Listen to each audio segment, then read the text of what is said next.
नमस्कार दोस्तों, आप सभी का स्वागत है हमारे YouTube channel Indian Ayurvedic doctor पर।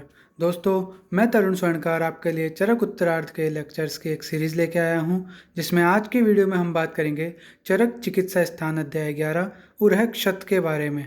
दोस्तों, वीडियो शुरू करने से पहले मंगलाचरण करते हैं। भगवान गणेश को याद करते हुए आज का टॉपिक शुरू करते हैं। वक्रतुंड महाकाय सूर्यकोटि समप्रभ निर्विघ्नं कुरु मे देव सर्वकार्येषु सर्वदा। भगवान गणेश सभी लोगों के सभी विघ्नों को दूर करें, सबका पढ़ाई में यूं ही मन लगता रहे, इसी सोच के साथ चलिए आज का टॉपिक शुरू करते हैं। दोस्तों, इसमें आप शुरू करने से पहले कुछ इंपॉर्टेंट नोट्स के बारे में हम जान लें।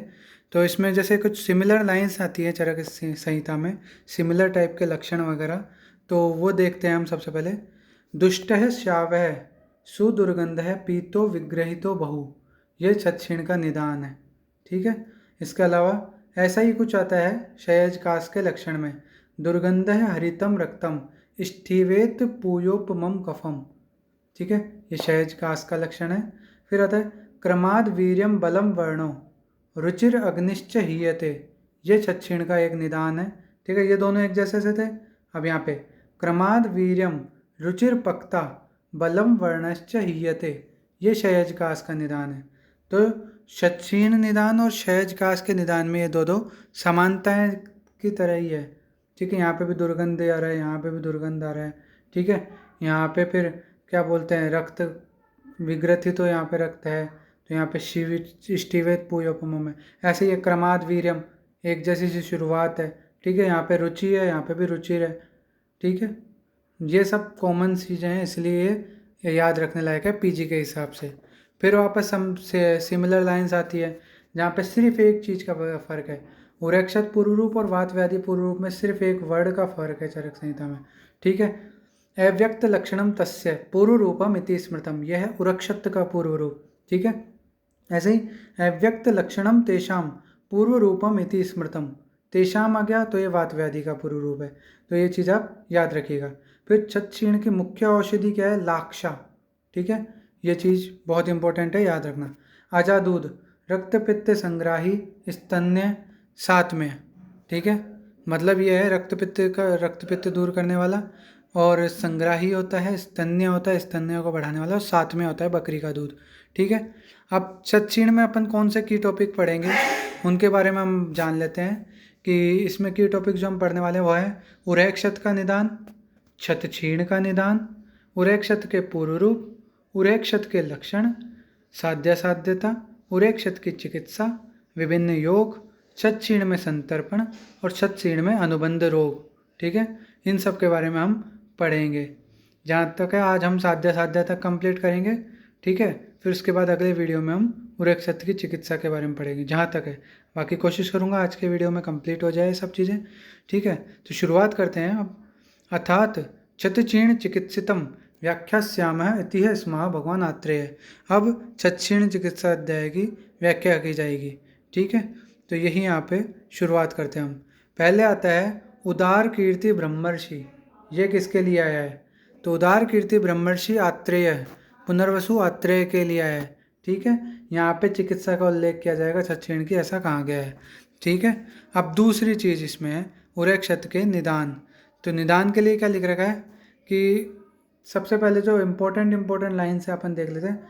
वृषम हयम व धावंतम दम्यम वान्यम निग्रहणत है।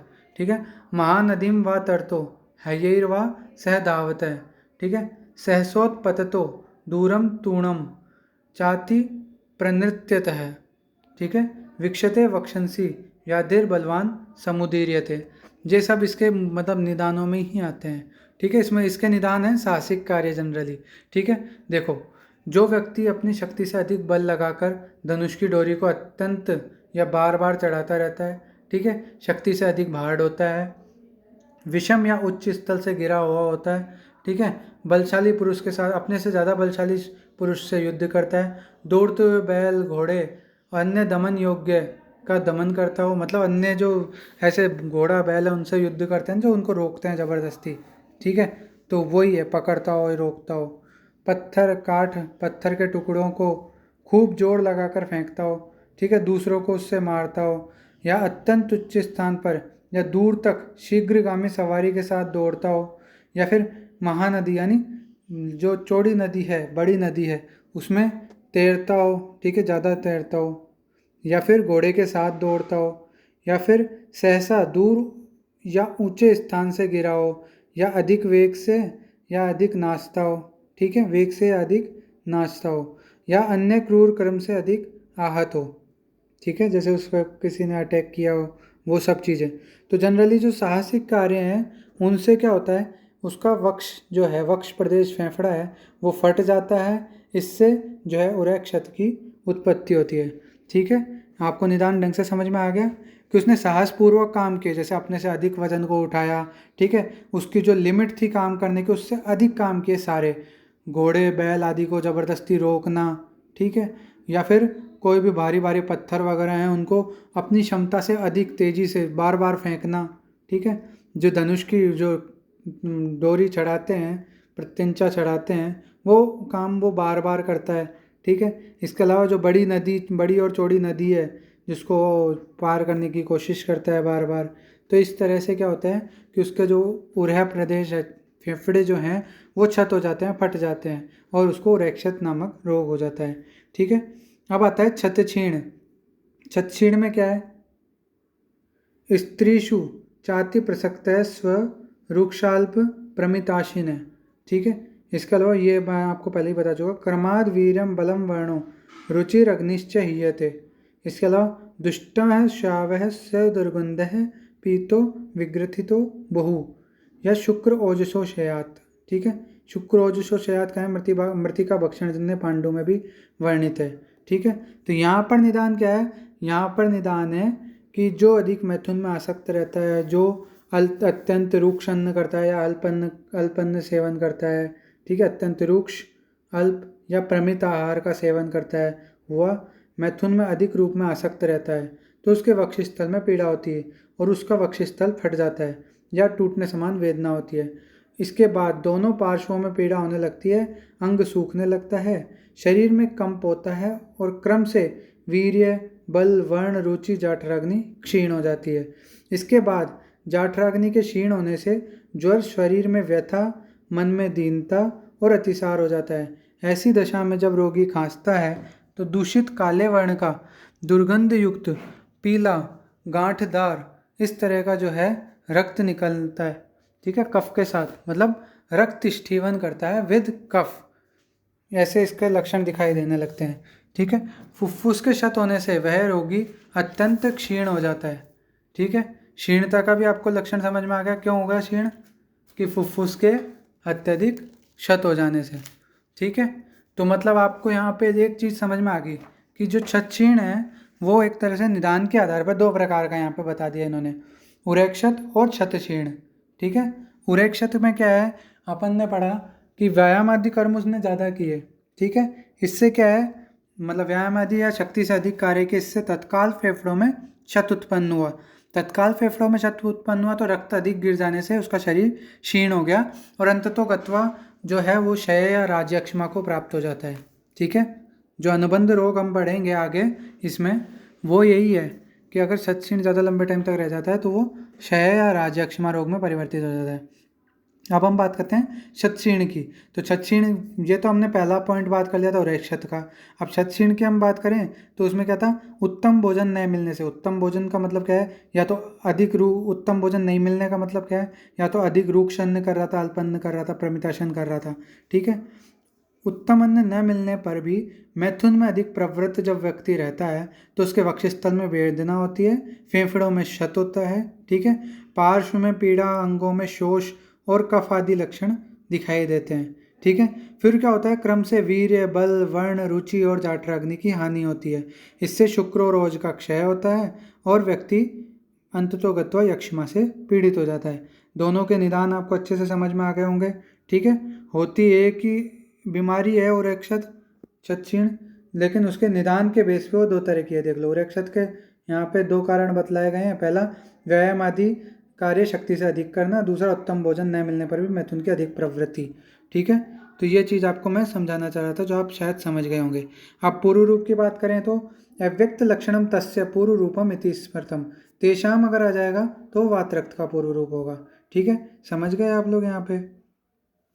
फिर हम आगे बात करते हैं छीण की मुख्य औषधि मैंने आपको पहले ही बता दी थी कि संधान कर्म, लोगों की छाती जैसे या फेफड़े फट जाते हैं तो उनको वापस नॉर्मल करने के लिए, उनके संधान के लिए लाक्षा श्रेष्ठ होती है।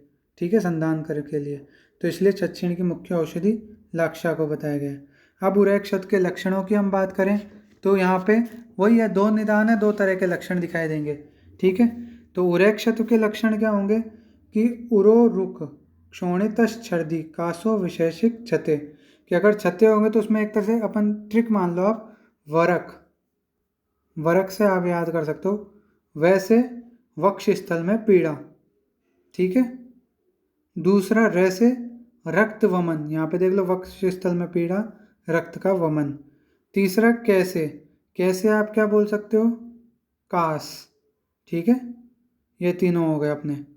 तो वरक से आप उरेक्षत का याद कर लोगे, वक्षस्थल में पीड़ा, रक्तवमन और कास।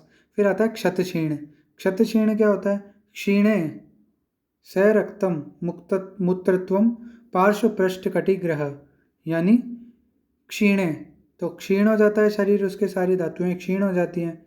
इसके अलावा स रक्त मूत्रत्वम की रक्त मिश्रित मूत्र का त्याग करना।